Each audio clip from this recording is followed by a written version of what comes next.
उत्तर प्रदेश के मेरठ में merchant navy officer Saurabh हत्याकांड जैसी वारदात सामने आई है। यहाँ पत्नी ने बॉयफ्रेंड के साथ मिलकर सोते वक्त पति का गला घोंटा, फिर शव के नीचे एक सांप दबा दिया। सांप ने युवक को 10 बार डसा। वारदात के बाद बॉयफ्रेंड को वहां से भगाया और खुद पत्नी दूसरे कमरे में सोने चली गई। सुबह जब घर वाले उठे तो देखा कि युवक की मौत हो चुकी थी। उसके हाथ के नीचे एक जिंदा सांप दबा हुआ था। शरीर पर सांप के डसने के निशान देखकर परिजनों को लगा कि युवक की मौत सांप के डसने से हुई है। बुधवार देर शाम पोस्टमार्टम रिपोर्ट सामने आई, जिसमें पता चला कि युवक की मौत दम घुटने से हुई है। इसके बाद शक के आधार पर पुलिस ने पहले पत्नी को हिरासत में लिया। पूछताछ में उसने बॉयफ्रेंड का नाम बताया। फिर पुलिस ने दोनों से सख्ती से पूछताछ की तो जुर्म कबूल कर लिया। मामला बहसूमा थाना क्षेत्र के अकबरपुर सादात गांव की है। घर वालों के मुताबिक अमित कश्यप उर्फ मिक्की, जो कि 25 साल का था, रोजाना की तरह शनिवार को काम करके रात 10 बजे घर लौटा। खाना खाकर अपने कमरे में सोने चला गया। उसकी पत्नी और बच्चे दूसरे कमरे में सो रहे थे। अमित आमतौर पर सुबह जल्दी ही जाग जाता था, लेकिन इस बार जब वो नहीं उठा तो करीब 5:30 बजे सुबह घर वाले उसे कमरे में जगाने पहुंचे। वहां देखा कि उसके शरीर में कोई हलचल नहीं थी। बार बार आवाज लगाने के बावजूद वो नहीं उठा। घर वालों ने उसे हिलाया तो शरीर के नीचे सांप बैठा मिला। इस पर घर वालों ने घबराकर शोर मचाया, साथ ही सांप को हटाने की कोशिश भी की, लेकिन सांप अपनी जगह से टस से मस न हुआ। इसके बाद घर वालों ने महमूदपुर सिखेड़ा से सपेरे को बुलवाया। वो सांप को पकड़कर अपने साथ ले गया। घर वाले अमित को डॉक्टर के पास लेकर गए, लेकिन तब तक उसकी मौत हो चुकी थी। उसके शरीर पर 10 जगह सांप के काटने के निशान मिले।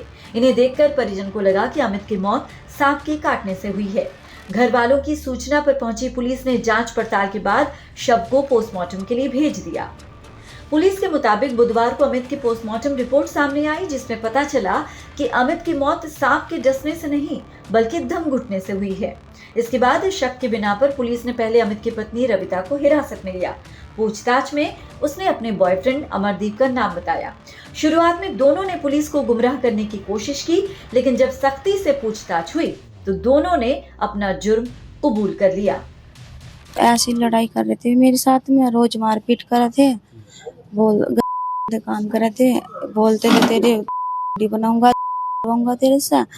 उल्टा सीधी वो अपने आप ही इनसे बात करवाई मेरी, अपने आप ही फिर नुको यो है वो है, फिर कहने लगे नुको उसे मारने में मेरा साथ दिए, मैं उसे फोन करके बुलाऊंगा, मैं उसे मारवाऊंगा और तू उसे मारने में मेरा साथ दिए और मैं तुझे भी मारूंगा। ऐसे ऐसे बोलते थे। फिर ये मारने वाले कैसा आया, क्या हुआ पूरा? फिर ऐसे ही जैसे भी हमें क्या देते ऐसे ही हम भी मार देंगे। कैसे मारा? गलत दबा। किसने दबा? क्या करा पूरा बताओ। मैंने और इन दोनों ने। कौन दूसरा कौन? अमरदीप। गला किसने दबाया, इसने पैर पकड़े, क्या हुआ पूरा बताओ। गलत उसने दबाया, तुमने? मैंने हाथ पकड़े, मुंह पकड़ा। फिर सांप कहाँ से लाए? सांप नहीं पता कहाँ से लाए, सांप तो यही लाई था। फिर कहाँ लिटाया, कहाँ सांप को? ऐसे ही छोड़ देता खाट पे। सांप को जो पूछताछ में पता चला है कि वो झोले में लाया था, 1000 रुपये में लाया था। व्यक्ति की गला दबने से, दम घुटने से जब मौत हो गई थी, जैसा उनके द्वारा पूछताछ में अभी बताया गया है प्राइमा फेसी, कि उस व्यक्ति को उठाया गया चारपाई से और उसके नीचे डाल दिया गया था। फिर सांप का कुछ हिस्सा उससे दबा रहा और बाद में कुछ ऐसे निशान भी आए हैं जो मृत्यु के बाद सांप के कटने के हो सकते हैं, ऐसा डॉक्टरों ने पुष्टि किया। आइडिया भी आरंभिक पूछताछ में महिला का आइडिया था। बहुत ज़्यादा इस विषय में अभी जानकारी नहीं मिल पाई है कि कहीं किसी बाहरी स्रोत से आया हो, लेकिन महिला ने यही बताया कि मेरा ही आइडिया। ये गिरफ्तार है या हिरासत में? सर, इन दोनों की शादी कब हुई थी? इन दोनों को गिरफ्तार कर लिया गया है। आज न्यायिक अभिरक्षा में इन्हें जेल भेजा जाएगा। आरोपी पत्नी के बॉयफ्रेंड के मुताबिक करीब 1 साल पहले रविता से उसके प्रेम में संबंध बने थे। जब उसके पति अमित को इसकी भनक लगी तो इन दोनों ने मिलकर उसे रास्ते से हटाने की साजिश रची। Bureau input, PTC news.